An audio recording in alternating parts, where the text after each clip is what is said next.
All right, so we're trying to figure out all the little municipal elections last week, which put together make a wonderful mosaic of government is growing and the right is losing. From Colorado polls, Ernest Luning, thank you for being here. Good to see you, John. Jon Aguilar from the Denver Post. Nice to be here. You guys are still in business? Yes, we are. Well, you still do paper, don't you? Yeah. I mean, actually, Well, that's old school now. on both sides, yeah. Yeah. All right. All right. Let's talk about taxes first. Let me start over here.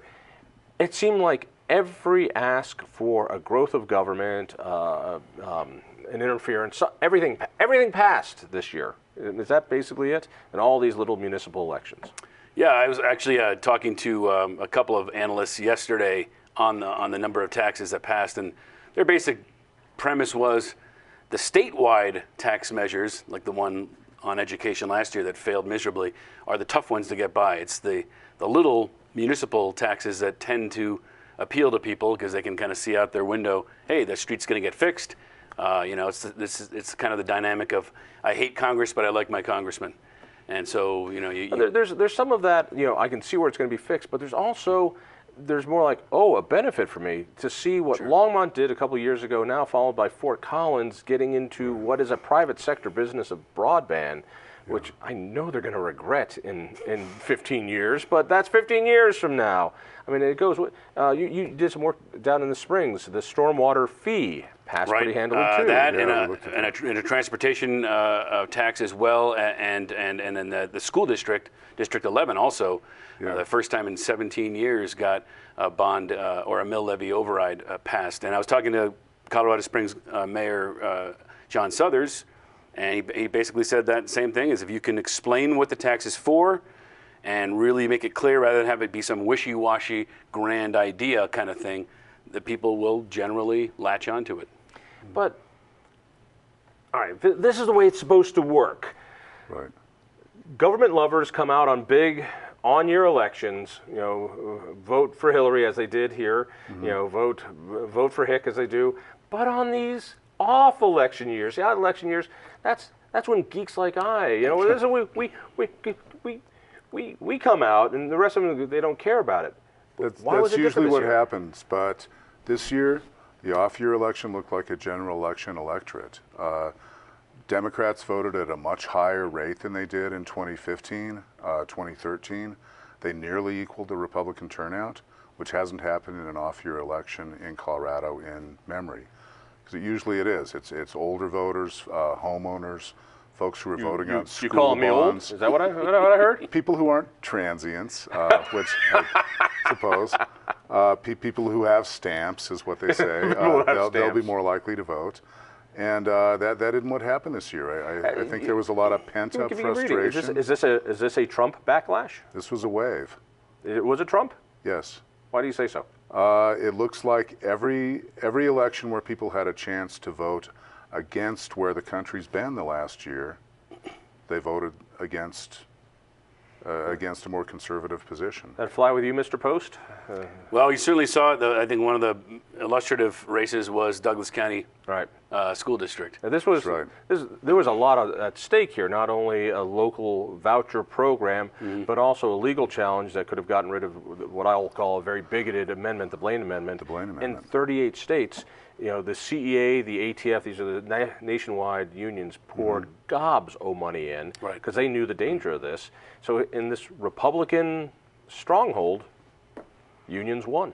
Right. Was it money talks, or do you think it really was that this was an anti-Trump backlash year?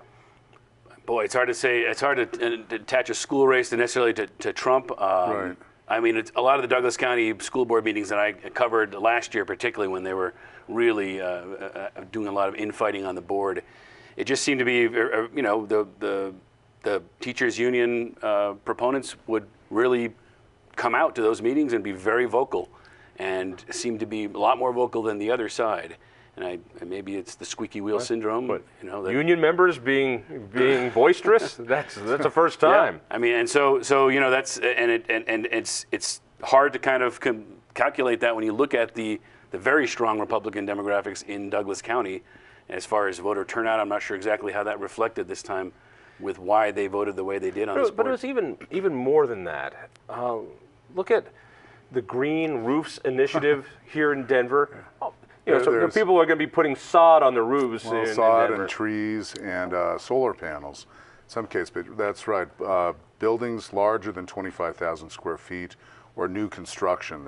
Is that 24,000 square feet wide? Footprint. Isn't it? Yeah, and those are going to have something that's going to cool the city. It's going to be sod. It's going to be bushes, trees, gardens, community gardens. We're going to see on the roofs, or solar panels, which are maybe less challenging to have up on the roof. Oh, good God! But it's a requirement, and we are turning into California. Let's just announce it and do it. But it's things like that. We are, but the spending against that amendment, even from traditional, say more mainstream environmental groups, they said, this is too much too fast. It's a great idea, but we're not on board with mandating this. The people said, no, we're fine with it. We're going to go with it, and that's where the electorate is at this year. What I'm seeing is a sizable progressive push. Yeah. So green roofs here up in Fort Collins. Now they've decided. Boulder says we're gonna become an energy company, and Fort Collins says, well, we can one better that. We're going to be a broadband company. We'll just nationalize that as well.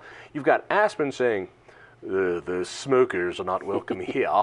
And now there's a $3 a pack tax to keep the smokers upset there. But, it's Aspen. They can afford that, I suppose.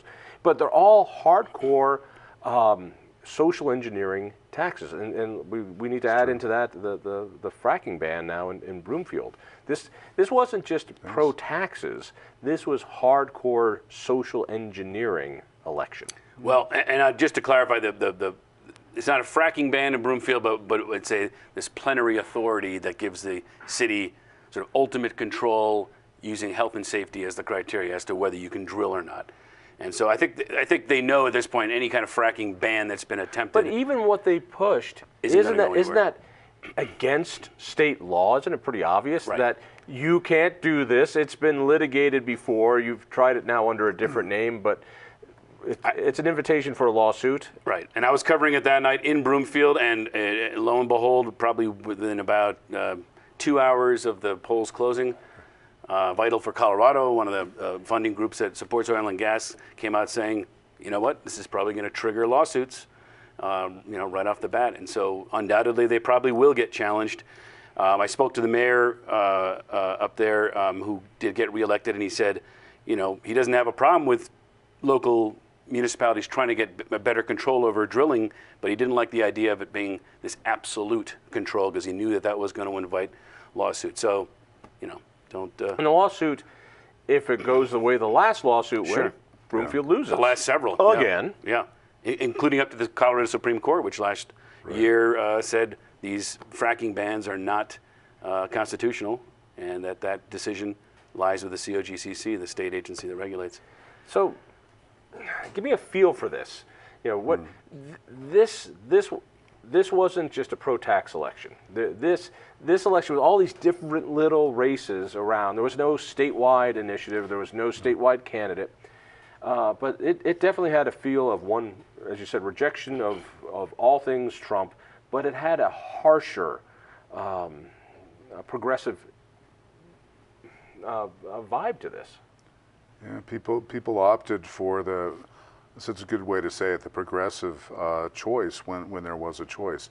It didn't happen. This wasn't a Hillary victory. This was a Bernie victory kind of year.